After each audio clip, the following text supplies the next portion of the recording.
It's alright, no one's perfect. You're finally eating that cookie I was gonna eat? Yeah, this is what happens. Like, I have my food with me, and it's like comforting because I know my food's there. So I'm not hungry because I know I have food here.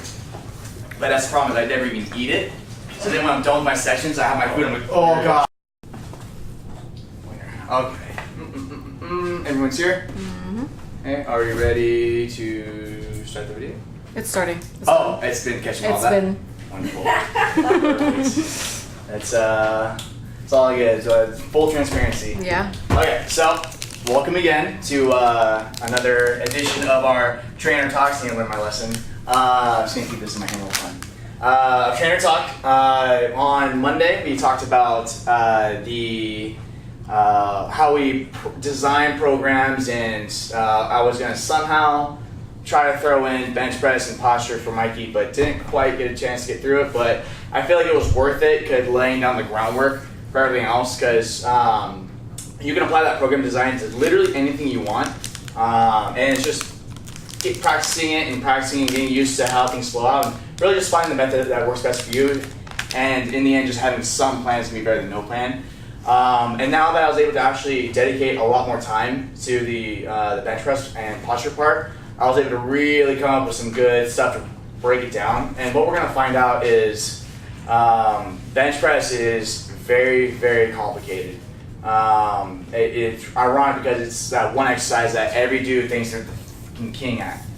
And I will admit, I take personal joy in running into those types of guys and then showing them just how much they suck at bench press, and it's really, really terrible. So it's fun for me because I used to be that guy, and I used to be that same D-bag that just thought I was the king of everything, and then I paid the price. And now, having taken that big slice of humble pie, makes it much easier to kind of take that step back and look and really realize how important all the minor details are. So I know it's redundant, but it really, really gets important. So here, I have posture and bench press. It's complicated, right? It has a very complicated relationship with each other. How many of you guys have heard your client or have been told by a doctor or medical professional that you shouldn't bench press? It's bad, and the same thing with deadlift. It's bad for your posture, it's bad for your back, you're gonna hurt your shoulder. How many of you guys have heard that? Because I've heard it like way too often. Yeah. So can we agree? And this is no shot to anyone in the medical community, but we know what a scope of practice is, right? A scope of expertise, like your field that you're able to give advice and consult other people in, like that. We can agree, we all know kind of what that means. Like you don't want a dentist giving someone surgical advice, on like talking to someone about heart disease, right? You don't want a lawyer trying to sell someone else real estate, right? Does it make sense? Like the person has their profession. I know it sounds stupid, but trust me, like you're gonna run into that problem a lot, and I'm gonna give you the ammo to come back with it. So, would you want someone like me prescribing medicine? No. Why? You're not a pharmacist. But why?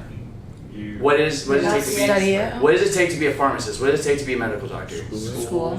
Specific medical school, very in depth. I think it's like 6 to 8 years of medical school, right? Learning pharmacology, pathology, immunity, like all these different types of areas of study to be a doctor, right?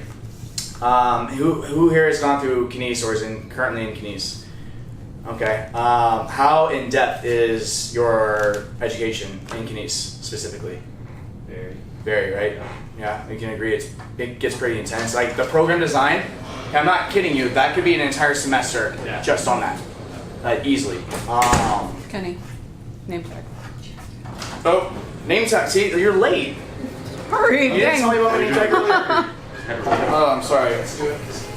Totally unprofessional. Okay, so you're welcome. The reason why I bring that up is if you don't want me prescribing anyone medicine, why the hell is a doctor prescribing exercise?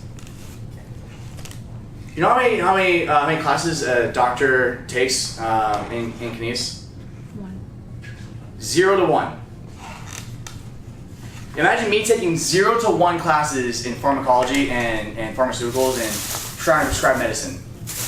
You would laugh, right? You'd be like, hell no, I'm not going to listen to you. You don't know what you're talking about. And I would say, you're absolutely right, 100%. So why are you trying to prescribe exercise to someone when you have almost no idea yourself what is true? In all honesty, I mean, medical doctors are great. They're very educated. They absolutely have their place in medicine and in society. But you're not God, okay? You don't know everything, okay? And that really, and I know I'm raising my voice, and it really pisses me off, though. It really does when you have someone who's been dealing with pain for years and years and years, and their doctor just told them, oh, you shouldn't do this, you can't do that, you can't do that. You're just getting older. Just accept it and move on. What? Do no harm. Like, how is that benefiting someone, just telling them you can't do this anymore, you can't do that anymore, you can't do that anymore, you can't live, you can't have fun, no other options, don't even go outside.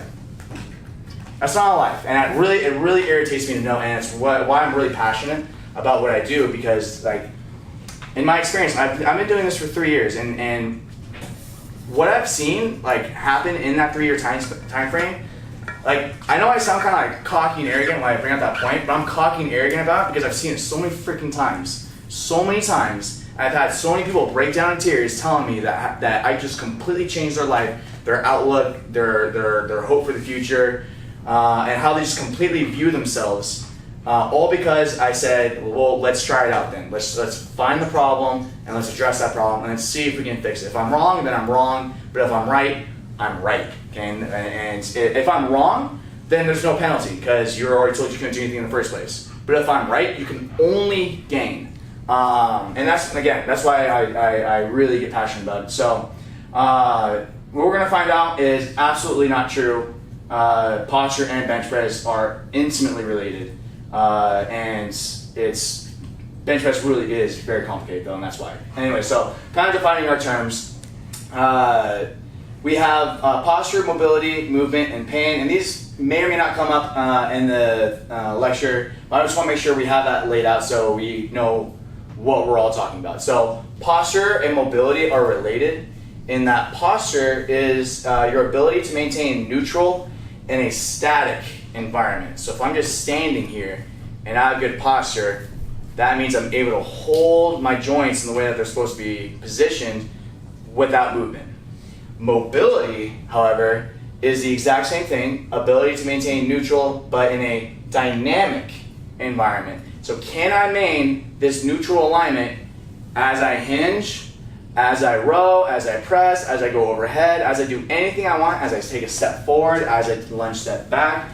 Can I maintain that torso trunk position, neutral alignment in my joints while in movement? And that's really important because a lot of people, when they think mobility, they just think about foam roll and stretch and then stops there. But I talked about it a little bit on Monday, but when we look at how our body directs movement, there's something missing in that approach, and we'll get into that in a second. And then movement is just the universal language of the living body, and I put living because a lot of where, let's say, physical therapists or sports med doctors kind of go wrong in their approach or just are misinformed in their approach, is a lot of their stuff is done on cadavers, right? It's a dead tissue, dead body, right? It doesn't show the full picture, right? That's where it's important that we have our scope of practice because we're dealing with living people right in front of us, right? We're not just saying, do this, and then I'll see you in a month because I can't see you for another 4 weeks. And so we're constantly working with someone, seeing small changes happen over time so we can see it on a very micro scale. So that's movement, and then when movement goes wrong, we have pain. And pain is your body's tough love way of telling you that you suck at something, okay? And how many of us have pain when we work out? It's okay to say yes, because it happens. It's life, okay, everyone, right? So we all suck at something, right? No one's perfect at everything. I have my weaknesses as well, and pain is that red flag that says, hey, you're doing something wrong. Try to figure out what it is before it's too late. And also, pain doesn't always mean injury. Pain is just that sign telling you, hey, something's going wrong, stop. But if you keep training through that pain, you keep ignoring that, then it's gonna turn into an injury. Think of it like the service light on your car. Like if your change your oil thing comes on and you just ignore it, forget it's even there, and then another light's gonna come on, and then another light's gonna come on, another one, and eventually that check engine light's gonna come on, and now your transmission's out because you didn't change your oil 6 months ago. And now it went from a $60 thing you had to do now to a $4,000 thing. Same thing with injury and surgery. You could have paid, $200 for a 4-pack on training and saved yourself the $10,000 you have to pay out of pocket for that surgery, and the medication, and the time lost from work, and the quality of life depreciation. So do not ignore pain. Do not ignore it. Don't train through it. No pain, no gain is the one of the most annoying things to hear. And whenever people say that, I'm just like, you know what, you're right. Just train through it, and clearly you know more than me. So, defined our terms. Now we're in pursuit of posture. So we'll start off with posture, and we'll tie it in to bench press. And I talked about it again on Monday. We have our central nervous system, our peripheral nervous system, and then our musculoskeletal system. And when we look at the communication web between the three components, we can see it's like a top-down approach, right? The brain sends an action potential through the spinal cord to the peripheral nervous system. The peripheral nervous system is just everything except the spinal column.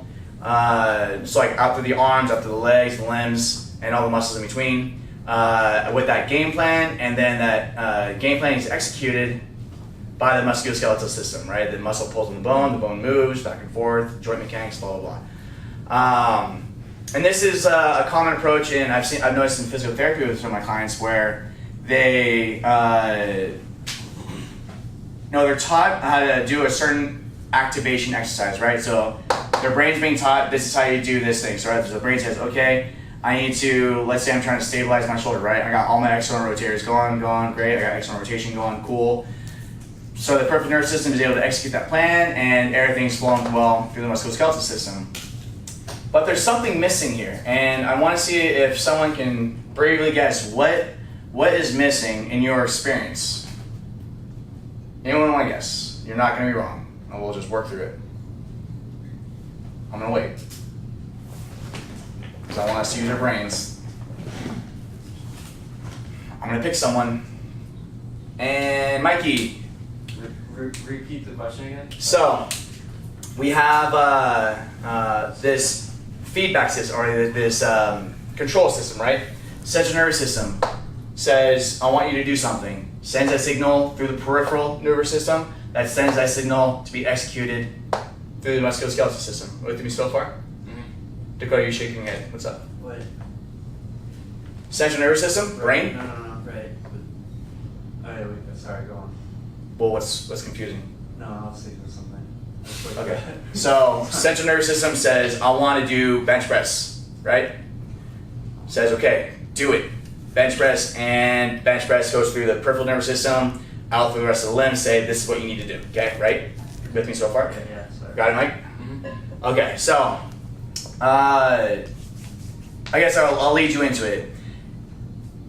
And like most things, like most relationships, hopefully, is it a one-way street or a two-way street? A two-way street, right? But one thing that's missing in a lot of problems in physical therapy that I'm noticing is it treats this as just a one-way street, right? There's no possibility for the muscle to talk back to the peripheral nervous system with its feedback, and then as a result also speak to the CNS about what it's feeling too. Can we agree that this is probably something that's really, really, really important? And why is that important? Where can we think about with pain, posture, not having this missing link, Mikey? Injury? Okay. In what way? You're right. Let's take it further. So if your brain doesn't know that you're having pain or that it's uncomfortable, then it's going to continue until you get injured.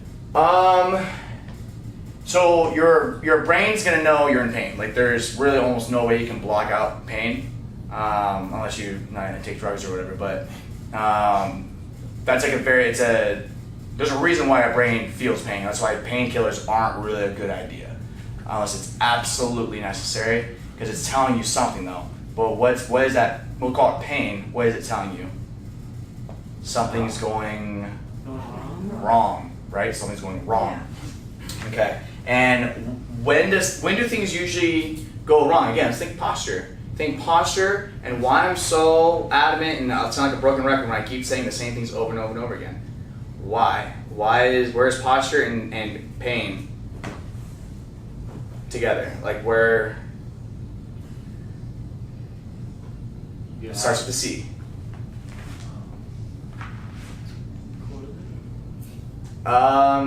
Yeah, kinda. It starts with a C, and it's kinda yes, but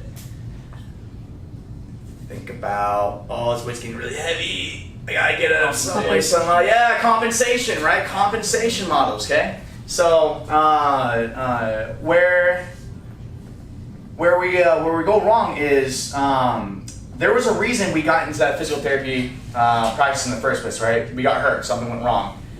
We didn't do something correctly, and our body eventually said, nope, you're done, injury. Okay, now, there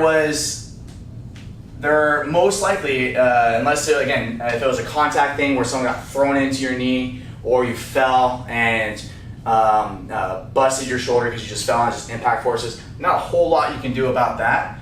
But if it's a repetitive strain injury, non-contact over and over and over again, you have to have been blown past red flags, right, in order to get to that point, right? So how many of you guys feel pain when you're exercising? Okay, Austin, what's something you feel that's painful? Rotator cuff. Rotator cuff, okay, but is it torn? It was. I had surgery for it, but it's just not the same. Okay, but is it currently torn? I don't believe so. You don't believe so, right? So, but it hurts. Yeah. And if you're to keep going and going and going and going, do you think, how'd you tear it before? Football, baseball, just repetitive. Okay, so you before tour, you're like, oh man, my shoulder kind of hurts. Did your elbow hurt as well? A little bit. A little bit? Yeah. Okay. So you weren't here for one of my other lectures, but when I talked about high school athletes and like repetitive strain injuries, compensation, your shoulder is getting worn out, right? And you usually probably starts hurting somewhere in the front. Is that where it started? To be honest, I don't remember. Okay, so a lot of times where it starts is pain in the shoulder. Okay, so I can't use my shoulder as much anymore, so I gotta get that movement from somewhere else. Elbow isn't designed to move in certain ranges of motion, certain directions, so you start putting that unnecessary tension on the elbow, and now you're having to throw the rest of your body into it, because now you can't put that strain on those two areas, and then there goes that rotator cuff, right? Done. But you had to blow past a lot of red flags in order to get to that point, right? So there's been a series of behaviors you've been reinforcing every single time you compensated for that problem, right? Yeah, totally. Okay, and you tore your rotator cuff, and it's perfect. So you tore your rotator cuff, you got surgery for it, right? So you had to get it fixed, Yeah. and it hurts again. Mm-hmm. Do you think if you're to, again, continue the same path, it'll tear again? Probably.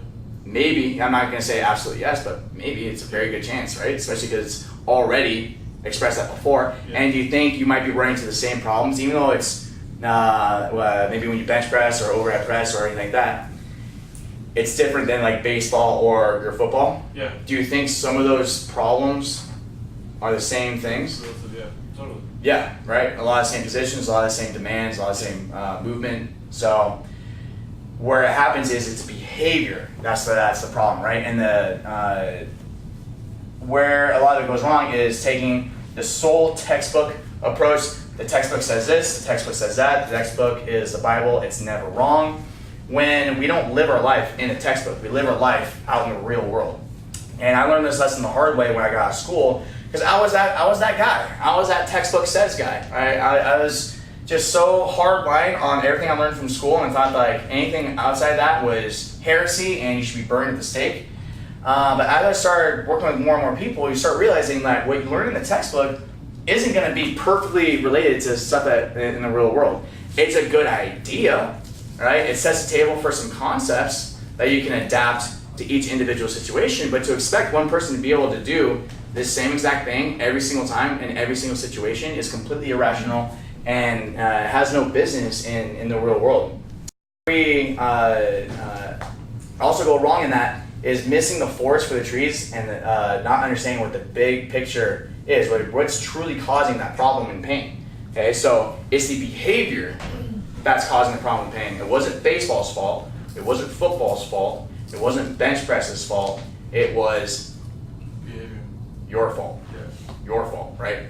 So and that's the thing. We can't run away from that problem. If you run away from it, what we'll see here is pain is a symptom, non-diagnosis. When you run away from that problem, you start actually laying the groundwork for even more problems down the road. Because it might be a rotator cuff now, but it could be neck strain next, and then migraines, chronic migraines, and then thoracic outlet syndrome, and then now you can't feel your arm.